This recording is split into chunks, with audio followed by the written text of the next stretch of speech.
नमस्कार. आज आपण एका अशा मार्केटबद्दल बोलणार आहोत जे नेमकं कोणत्या दिशेने चाललंय हेच कळत नाहीये. म्हणजे ना ते स्पष्टपणे वर जातंय ना खाली येतंय. मग अशा गोंधळाच्या परिस्थितीत या साइडवेज मार्केटमध्ये संधी कशी शोधायची? चला आज हेच समजून घेऊया.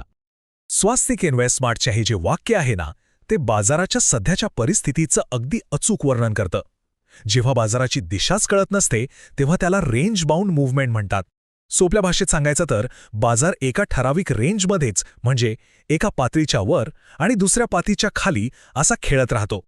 चला तर पहिल्या भागात बघूया की बाजारात सध्या इतके वेगवेगळे आणि परस्पर विरोधी संकेत का मिळत आहेत.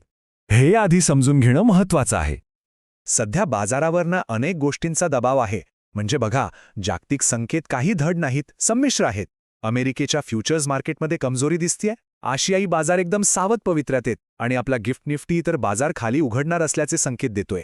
या सगळ्यामुळे बाजारात एक प्रकारची अनिश्चितता पसरली आहे. आता ही स्लाइड बघा, इथेच तर खरी गंमत आहे. एका बाजूला विदेशी संस्थात्मक गुंतवणूकदार जवळपास 394 कोटी रुपयांचे शेअर्स विकून बाहेर पडतायत आणि त्याचवेळी आपले देशांतर्गत संस्थात्मक गुंतवणूकदार ते तब्बल 2639 कोटी रुपयांची खरेदी करतायत. म्हणजे विचार करा, बाजारात एक प्रकारची रस्सीखेच सुरू आहे. देशांतर्गत गुंतवणूकदारांनी बाजारात ओतलेला हा जो 2639 कोटी रुपयांचा आकडा आहे ना, तो खूप काही सांगून जातो.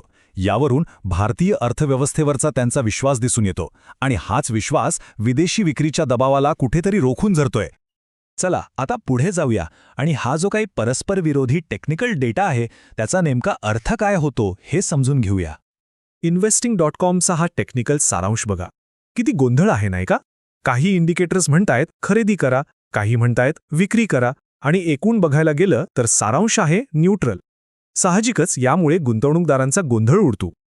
हा तक्ता बघितल्यावर मागच्या स्लाइडमधला गोंधळ अजूनच स्पष्ट होतो.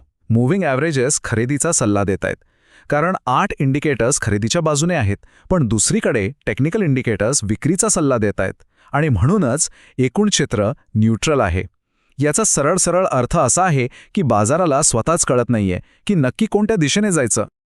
मग प्रश्न उरतो की अशा गोंधळलेल्या बाजारात करायचं तरी काय? तर इथेच एक अतिशय स्पष्ट आणि प्रभावी स्ट्रॅटेजी आपल्या मदतीला येते आणि ती म्हणजे रेंज ट्रेडिंग. आता रेंज ट्रेडिंग म्हणजे नेमकं काय? तर ही एक अशी रणनीती आहे जी अशा साइडवेज जाणाऱ्या बाजारातून नफा मिळवण्यासाठी वापरली जाते. यामध्ये सगळ्यात महत्त्वाचं काम असतं ते म्हणजे सपोर्ट आणि रेझिस्टन्स, म्हणजे बाजाराची खालची आणि वरची पातळी ओळखणं. हे चित्र पाहिल्यावर सगळं अगदी स्पष्ट होईल. बघा, किंमत एका खालच्या पातळीवर म्हणजे सपोर्टवर येते आणि तिथून उसळी घेऊन वर जाते आणि वरच्या पातळीवर म्हणजे रेझिस्टन्सला धडकून परत खाली येते. यामागचं तत्त्व अगदी सोपं आहे. खालच्या पातळीवर खरेदी करा आणि वरच्या पातळीवर विक्री करा.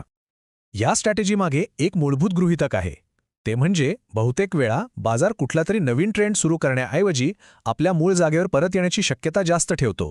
तो एका झिगझॅग पॅटर्नमध्ये फिरत राहतो. चला आता ही स्ट्रॅटेजी प्रत्यक्षात कशी वापरायची, त्यासाठी कोणती साधने आहेत आणि वेळेचं गणित कसं साधायचं ते पाहूया. यातली सगळ्यात पहिली आणि सर्वात महत्त्वाची पायरी म्हणजे ट्रेडिंग रेंजची फरशी आणि छत ओळखणं, म्हणजे सपोर्ट आणि रेझिस्टन्स. या चार्टमध्ये तुम्ही बघू शकता 1.54 ही फरशी आहे आणि 1.55 हे छत आहे. यासाठी एक खूपच प्रभावी साधन आहे, ते म्हणजे RSI, म्हणजेच रिलेटिव्ह स्ट्रेंथ इंडेक्स. हे काय करतं तर हे बाजारातल्या खरेदी विक्रीची ताकद आणि वेग मोजतं. याचे नियम अगदी सोपे आहेत. जेव्हा RSI 20च्या पातळीच्या वर येतो तेव्हा समजावं की बाजारात गरजेपेक्षा जास्त विक्री झाली आहे, म्हणजे तो ओव्हरसोल्ड आहे आणि हीच खरेदी करण्याची संधी असू शकते. याच्या अगदी उलट जेव्हा RSI 70च्या पातळीच्या खाली जातो तेव्हा बाजारात गरजेपेक्षा जास्त खरेदी झालेली असते, म्हणजे तो ओव्हरबॉट असतो आणि इथे विक्री करण्याची संधी तयार होते. आता हे उदाहरण बघा. या एका सोप्या RSI स्ट्रॅटेजीचा वापर करून 4 यशस्वी ट्रेड झाले आणि त्यात तब्बल 78 पॉईंट्सचा नफा मिळाला. यावरूनच या साधनाचा प्रभावीपणा लक्षात येतो. ठीक आहे, आता एका प्रगत संकल्पनेकडे वळूया. कोणत्या किमतीला ट्रेड करायचं हे तर कळलं, पण केव्हा करायचं, म्हणजे योग्य वेळ कशी ओळखायची? यासाठी टाईम सायकल्स खूप मदत करतात. ह्या निफ्टीच्या 5 मिनिटांच्या चार्टमधल्या उभ्या रेषा दिसतायत का? या आहेत टाइम सायकल्स. या रेषा ठराविक वेळेनंतर बाजारात संभाव्य निचांकी पातळी कुठे तयार होऊ शकते हे दाखवतात. जसं इथे दिसते, प्रत्येक सायकलच्या शेवटी बाजाराने एक निचांक बनवला आहे. यामुळे आपल्याला बाजारात योग्य वेळे प्रवेश करण्याची एक चांगलीच संधी मिळते. तर या सगळ्या चर्चेतून आपण काय शिकलो? चला, यातील महत्त्वाचे मुद्दे थोडक्यात आणि सोप्या शब्दात पुन्हा एकदा पाहूया. सगळ्यात महत्त्वाचं म्हणजे बाजारातील संमिश्र संकेत हे धोका नसून एक संधी असू शकतात. रेंज बाउंड बाजारासाठी एक खास रणनीती आहे. सपोर्टवर खरेदी करा, रेझिस्टन्सवर विका. RSI सारखे सोपे इंडिकेटर्स ओव्हरबॉट आणि ओव्हरसोल्ड्स दर ओळखायला मदत करतात. टाइम सायकलसारखी प्रगत साधनं आपलं टायमिंग आणखी अचूक बनवू शकतात. आणि हो, सगळ्यात महत्त्वाचं, स्टॉप लॉस सारखं शिस्तबद्ध रिस्क मॅनेजमेंट कधीही विसरू नका. आणि जाता जाता एक विचार करण्यासारखा प्रश्न, जेव्हा प्रत्येकजण बाजारात एक मोठा ट्रेंड शोधत असतो, तेव्हा खरी संधी त्या ट्रेंडमध्ये नसून त्या शांत दिसणाऱ्या रेंजमध्येच लपलेली असू शकते का? विचार करा